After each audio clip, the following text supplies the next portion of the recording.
మరో breaking news చూస్తున్నాం. హైదరాబాద్ లో ప్రీ లాంచ్ ఆఫర్ పేరుతో మరో సంస్థ భారీ మోసానికి తెగబడింది. కొంపల్లిలో భారతి లేక్ వ్యూ పేరుతో తక్కువ ధరకే ప్లాట్స్ అంటూ సుమారు 80 కోట్ల వరకు వసూలు చేశారు. డబ్బులు తీసుకుని ఎటువంటి నిర్మాణాలు చేపట్టకపోవడంతో బాధితులు ఫిర్యాదు చేశారు. దీంతో భారతి బిల్డర్స్ చైర్మన్ నాగరాజుతో పాటు సంస్థ ఎండీ సీఈఓను అరెస్ట్ చేశారు.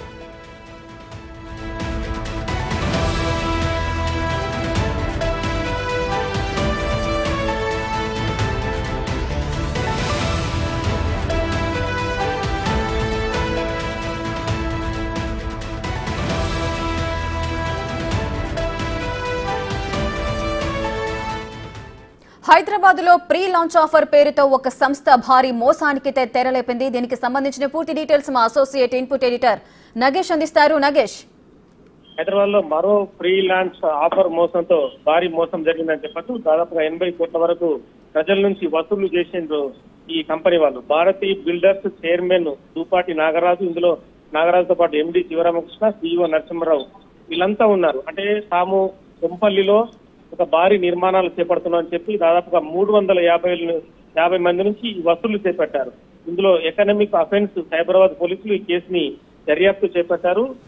తుది దర్యాప్తు తర్వాత ఈ కంపెనీ మోసాలకు పాల్పడ్డదని చెప్పి తేల్చిన పరిస్థితి. అంటే ఎలాంటి నిర్మాణాలు చేపట్టకుండా కేవలం ప్రీ లాంచ్ ఆఫర్ పేరుతో 3200 స్క్వేర్ ఫీట్ లో తాము నిర్మాణం చేస్తున్నాం, 3 బెడ్రూమ్, డబుల్ బెడ్రూమ్ అని చెప్పి కూడా ఈ ఆఫర్ ని జనాలకు ప్రకటించారు. ఇక్కడ నిర్మాణం జరగలేదని చెప్పి బాధితులు గుర్తించారు. బాధితులు గుర్తించిన తర్వాత పోలీసులను ఆశ్రయించారు. దాదాపుగా 350 మంది పోలీసులను ఆశ్రయించడంతో వీళ్ళ భారీ మోసం బయటపడింది. అంటే 80 కోట్ల రూపాయలంటే అది మామూలు విషయం కాదని చెప్పి పోలీసులు అంటున్నారు. ఇప్పటికి కూడా పోలీసులు చాలా మంది ప్రజలకు విజ్ఞప్తి చేసేది ఒకటే, ఎవరైతే రియల్ ఎస్టేట్ వ్యాపారం చేస్తున్నారో వాళ్ళందరూ ప్రీ లాంచ్ పేరిట మోసాలకు పాల్పడుతున్నారు. కేవలం ల్యాండ్ చూపిస్తున్నారు. ఆ ల్యాండ్ కు పర్మిషన్ ఉందా లేదా అన్న విషయాన్ని కూడా ప్రజలు గమనించడం లేదు.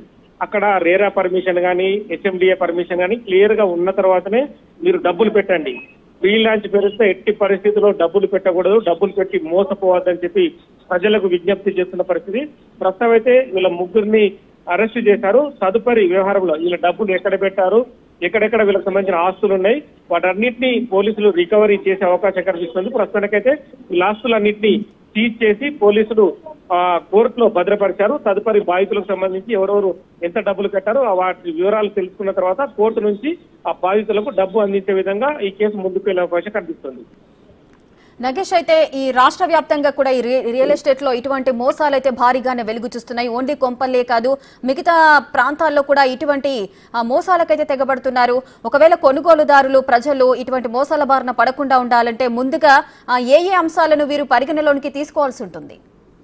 ఖచ్చితంగా రేరా పర్మిషన్ కానీ హెచ్ఎండిఏ పర్మిషన్ కానీ స్థానికంగా ఉన్న రిజిస్ట్రేషన్ ఆఫీస్ లో ఆ ల్యాండ్ ఎవరి పేరు మీద ఉంది, ఒకవేళ ఫోర్జరీ డాక్యుమెంట్స్ పెట్టి ఈ ల్యాండ్ మనకు చూపించి మోసం చేస్తున్నారనే విషయం కూడా ప్రస్తుతం ఖచ్చితంగా చూడాల్సిన అవసరం కనిపిస్తుంది. ఎందుకంటే చాలా మంది రియల్ ఎస్టేట్ వ్యాపారులు కేవలం డబ్బు వసూలు చేసే ప్రధాన ధ్యేయంగానే బయట ప్రజల్ని మోసం చేస్తున్నారు. ఎందుకంటే ఓ ఎకరం ల్యాండ్ నుంచి మేము ఇన్ని ఫ్లోర్లలో బిల్డింగ్ నిర్మాణం చేస్తున్నాం, ఒక 5 ఫ్లోర్ల నిర్మాణం చేసి సుమారుగా ఇందులో 100 ఫ్లాట్లు కడుతున్నాము, ఒక ఎస్ఎఫ్టీ ఇంత ఉంటుంది, మీరు ప్రీ లాంచ్ పేరిట ఎస్ఎఫ్టీకి ఇంత, అంటే ఒక ఎస్ఎఫ్టీకి 5,000 6,000 వాళ్ళ పూర్తి ధర నిర్ణయిస్తారు. అందులో మీరు సగం చెల్లించాలంటారు.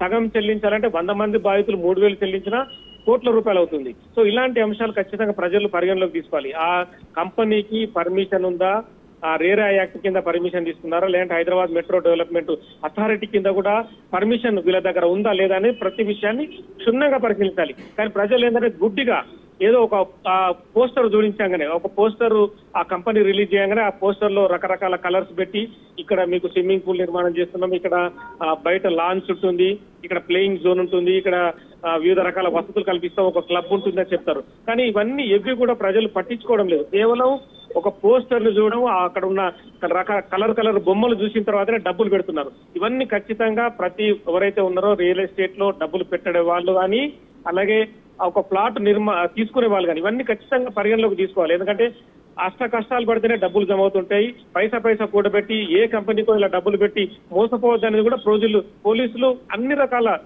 వ్యవహారాలు, అన్ని రకాల పరిస్థితులు చూసిన తర్వాత ముందుకు పోవాలంటున్నారు. నగేష్, అదేవిధంగా ఇప్పుడు ఈ భారతి బిల్డర్స్ చైర్మన్ నాగరాజును, ఎండీని, సీఈఓను కూడా అరెస్ట్ చేసినట్లు తెలుస్తోంది. వారిపై ఎటువంటి కేసులు నమోదు చేశారు?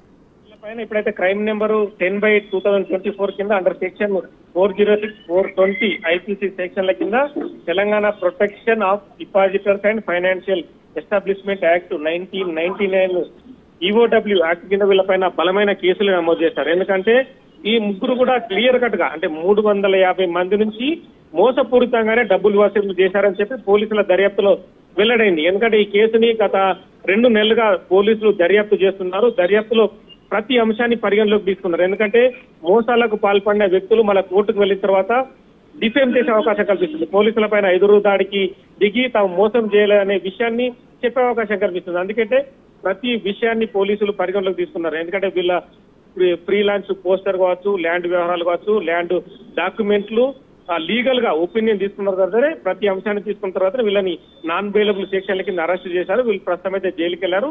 అవసరమైతే వీళ్ళను కస్టడీకి తీసుకొని ఈ డబ్బులు అయితే ఏదైతే వసూలు చేశారో 80 కోట్లు ఎక్కడెక్కడ పెట్టుబడులు పెట్టారు ఆ డబ్బుల్ని మళ్ళీ రికవరీ చేసే విధంగా కూడా వాళ్ళ కస్టడీ తీసుకొని మరింత విచారించే అవకాశం కనిపిస్తుంది. Right, thank you Nagesh, thanks for the details.